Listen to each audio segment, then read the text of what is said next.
You've probably seen a crazy damage showcase and thought, why does my character not hit like that? The truth is simple, your build just isn't there yet. And honestly, building characters in Genshin is more confusing than it should be. Even the in-game training guide tells you what to farm, but not why. So in this video, I'm breaking down the exact fundamentals you need to actually make your character strong, in a way that any player can understand. Leveling a character is usually the first thing players figure out. Higher level equals better performance, right? Well, yes, but there's a bit more to it. Leveling increases your character's base stats, and you do this using XP books and Mora. If you ever run out, you can farm both through leyline outcrops, opening chests, or completing quests. But eventually, you hit a wall, and you can't level up further until you ascend the character. Ascension raises their level cap and gives a boost to their stats and scaling like attack, HP, or crit damage depending on the character. You'll need specific materials for each ascension, which you can preview by clicking on them to see which bosses or enemies drop them. Just keep in mind that some ascensions require a certain adventure rank before you can progress. And if you tend to forget what materials you'll still need, like I do, the training guide is actually super helpful. Just select the level you're aiming for and you'll list everything required. So what level should you aim for? Level 90 is best for characters that genuinely benefit from it, like HP and EM scalers and units whose damage comes from transformative reactions, or of course your favorites. For most other characters, level 80 out of 90 is completely fine. You still get the final ascension stat bonus without spending extra resources that may be useful elsewhere.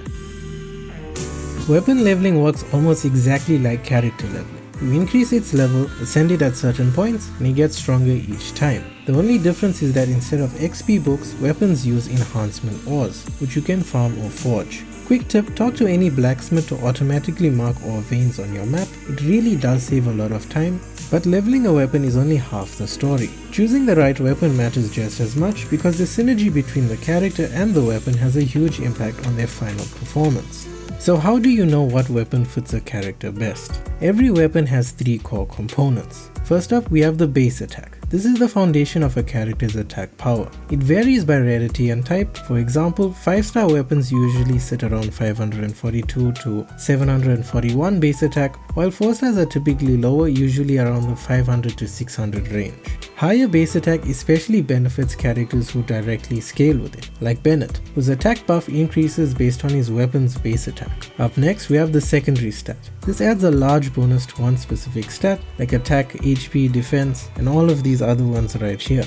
This stat helps you patch up weaknesses or let you focus your artifacts elsewhere, which makes it a major part of building consistency. And lastly, we have the passive ability. This is where a weapon's identity comes from. Passives provide unique effects like damage boosts, buffs, extra energy, or skill enhancements. Matching a passive to a character's role, rotation, or playstyle is often what turns a good build into a great one.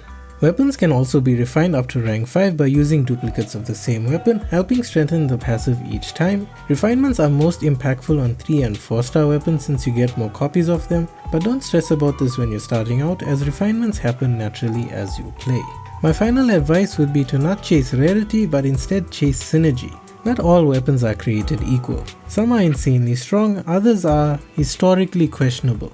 But you don't need best in slot gear to have strong characters. Craftable or easily refinable 4 stars can carry you surprisingly far and often outperform random 5 stars if the secondary stat and passive match the character better. When in doubt, pick the weapon that supports the character's role first. The right stat plus the right passive almost always beats raw rarity.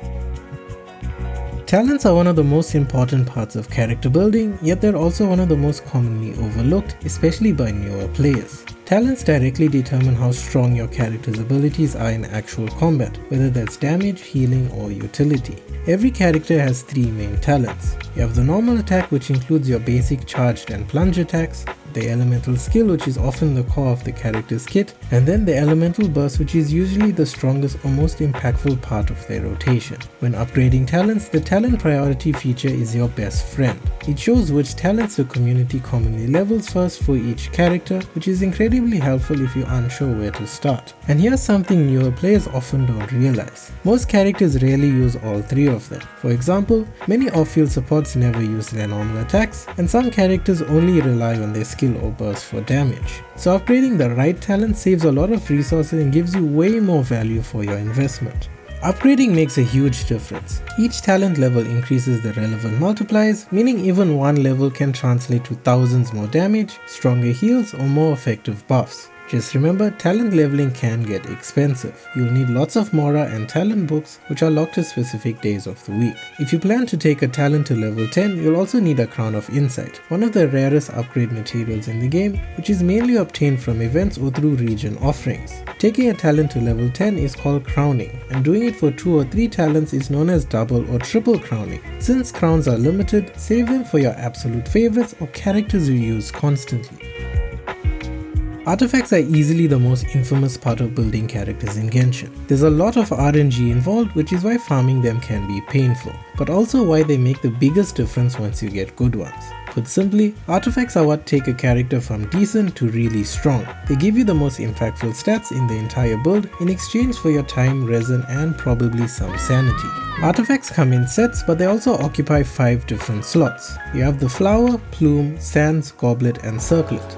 The flower and plume are always flat HP and flat attack respectively, but the last 3, sands, goblet, and circlet, are where most of the customization comes from because their main stats can drastically change how a character performs. Each 5-star artifact can have up to 4 substats chosen at random from this pool right here. This is where the gambling really begins. You're not just hunting for the right main stat but also the right substat and the right rolls. A really quick note on energy recharge because it's one of the most misunderstood stats. Energy recharge mainly comes from your sands, substats and weapons. Most DPS need somewhere around 120 to 140%, while supports or burst reliant characters often need 160 or even 200% plus depending on the team. Once your burst is consistent, then you can shift the rest of your stats into damage. To level artifacts, you use Sanctifying Unction or Essence, or even other artifacts as fodder. Every 4 levels, an artifact will either gain a new substat if it started with 3, or increase one of its existing substats. These upgrades are completely random. This is why even a perfect looking piece can flop when leveling or turn out way better than it looks.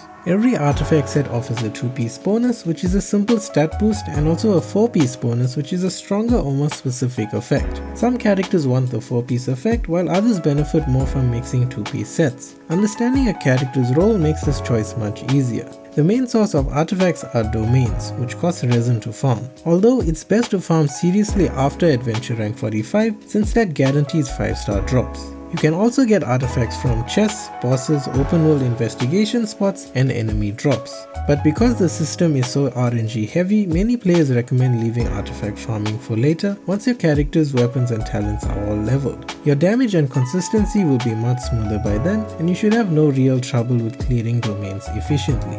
Before you hop into any endgame content, just run through this quick checklist. Is the character leveled to an appropriate point?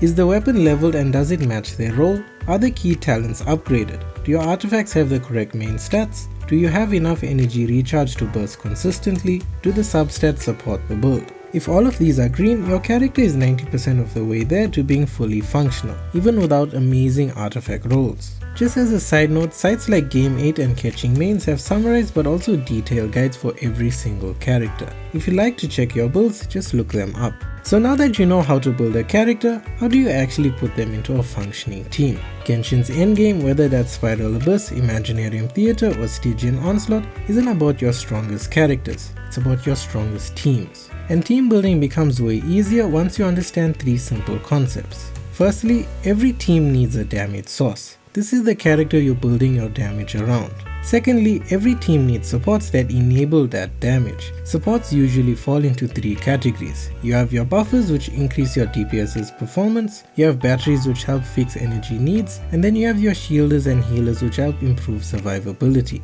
Lastly, elemental reactions tie the whole team together. You don't need to memorize every reaction. Just understand your DPS and what reactions they want. Match your supports to the reaction they want to trigger, and suddenly your team feels correct. Spiral Abyss and Stygian Onslaught demand 2 and 3 well-built teams respectively, while Imaginarium Theater demands wide roster strength. If you found this video helpful and you want a deeper dive into actual team building, drop a like and consider subscribing. I'll cover this in a future video. But for now, these fundamentals already make your characters feel way stronger. Thanks for watching and bye bye.